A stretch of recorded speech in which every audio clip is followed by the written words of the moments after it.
Good morning student. Today we are going to start with next topic motion of center of mass.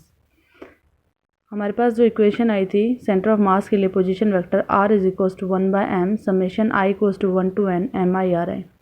अगर मैं इसको cross multiply करती हूँ तो mr is equals to summation mi/ri mr that is equals to m1 r1 m2 r2। मैंने summation के form को open कर दिया फ्रॉम 1 to n है, तो इस टर्म को फर्स्ट के लिए, सेकंड के लिए, अप टू n टर्म्स के लिए mn rn तक।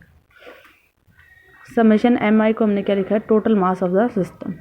Now if we differentiate the above equation with respect to time, we are having the term m dr by dt that is equals to m1 dr1 by dt, m2 dr2 by dt, m3 dr3 by dt, and we know the rate of change of position with respect to time is the velocity.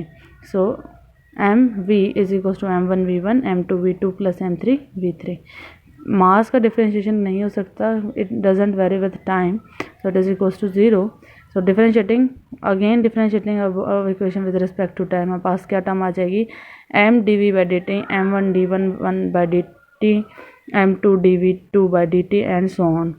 Differentiation of velocity with respect to time given acceleration. So मैं total acceleration को capital A से लिख रही हूँ, m1 a1 m2 a2।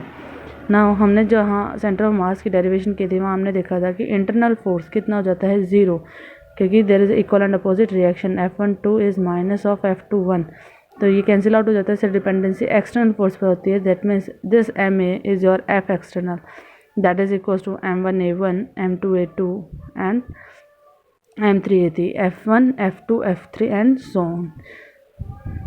This gives the external force. Clear? Next is your linear momentum of a system. तो linear momentum system के लिए क्या होगा, हर एक पार्टिकल का, आप सिस्टम और सिस्टम के बारे में बात करें तो net momentum will be p is equals to p1 p2 p3 and pn। So momentum को हम लिख सकते हैं mass into velocity m1 v1, वही टर्म जो हमारे पास यहाँ इस इक्वेशन में थी, यही सेम हमारे पास इक्वेशन आ गई। मैंने मोमेंटम का फॉर्मूला ओपन कर दिया। अगर मैं इसको डिफरेंशिएट करूँ तो मेरे पास टर्म हो जाएगी dp by dt m dv by dt and so on. Rate of change of momentum gives the external force that is equals to mass into acceleration m1 a1 and so on. ये तो हमारे साथ same equation आई, f external dp by dt के equal. हम जानते हैं एक आइसोलेटेड सिस्टम के अंदर हमारा एक्सटर्नल फोर्स कितना होता है बेटा, 0। सो अगर, क्योंकि एक्सटर्नल एजेंसी का कोई भी इम्पैक्ट नहीं होता आइसोलेटेड सिस्टम में, तो f एक्सटर्नल अगर 0 हो जाता है तो dp by dt is equals to 0। That means किसी भी टर्म का डिफरेंशिएशन अगर 0 के इक्वल है, that terms is constant, p constant and that is mv, that is constant. Mass constant हो नहीं सकता, that means v is a constant term. Clear? Next is your vector product और cross product. Vector और product cross product के बारे में मैंने पहले ही बता रखा है कि इन्हीं दो वेक्टर्स के बीच में अगर क्रॉस का साइन है तो साइन थीटा से दिया जाता है trigonometric function, and normal vector होता है या डायरेक्शन को इंडिकेट करता है। सिग्निफिकेंस क्या होता है इसका कि दो वेक्टर की वजह से एक नए वेक्टर का अराइज होता है। जैसे i cross j vector same direction में है तो तीसरा वेक्टर अराइज होगा k वेक्टर। अगर इसी डायरेक्शन में चल रहा है तो पॉजिटिव टू क्वांटिटी, अगर अपोजिट में है j क्रॉस i कर रहे हैं तो डायरेक्शन हमारी ये थी और हम ले ये रहे हैं तो नेगेटिव टर्म हो जाएगी। इसको आइडेंटिफाई करने के लिए हमारे पास दो रूल होते हैं, right hand thumb rule and screw rule. Right hand thumb rule के according like a cross b, direction ये फिंगर से इंडिकेट करेंगे वेक्टर्स को, so a cross b and third vector indicated by this thumb, तो thumb is in upward direction, तो third vector c vector is in upward direction. अगर यहीं पर मैं बात करूँ किसके बारे में, a क्रॉस b, तो a क्रॉस b कैसे होगा, इस तरह की डायरेक्शन होगी and third vector is in downward direction, so it will in downward direction. Clear?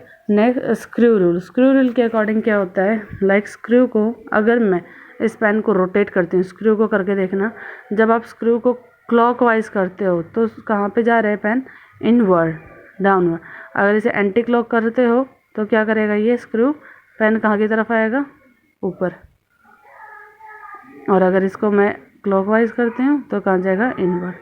So this is the screw rule. Third vector की डायरेक्शन को बताना। Now the properties, first property of cross product is it is anti commutative. Anti commutative कैसे? Commutative होता तो यहाँ पर दोनों terms में पॉजिटिव रहता है। एंटी कम्यूटेटिव मतलब आई क्रॉस जे, और अगर यहीं पे मैंने इन दोनों को चेंज कर दिया, जे को आई की जगह, आई को जे की जगह, तो हमारे पास क्वांटिटी कैसे है? Negative. That means A cross B is minus of B cross A. Next is your distributive. एक वेक्टर दो वेक्टर्स के बीच में डिस्ट्रीब्यूट होगा, A cross B plus A cross C. Third is your associative.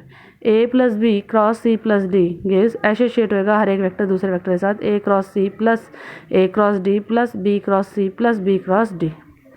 And Cartesian coordinate के form में मैंने आपको समझा रखा है आई जे के कोऑर्डिनेट। अगर मुझे आई कैप निकालना है तो क्या होगा? I Y A Y B Z minus A B Y A Z. ऐसे जे के लिए माइनस आता है, minus J A X B Z minus B X A Z.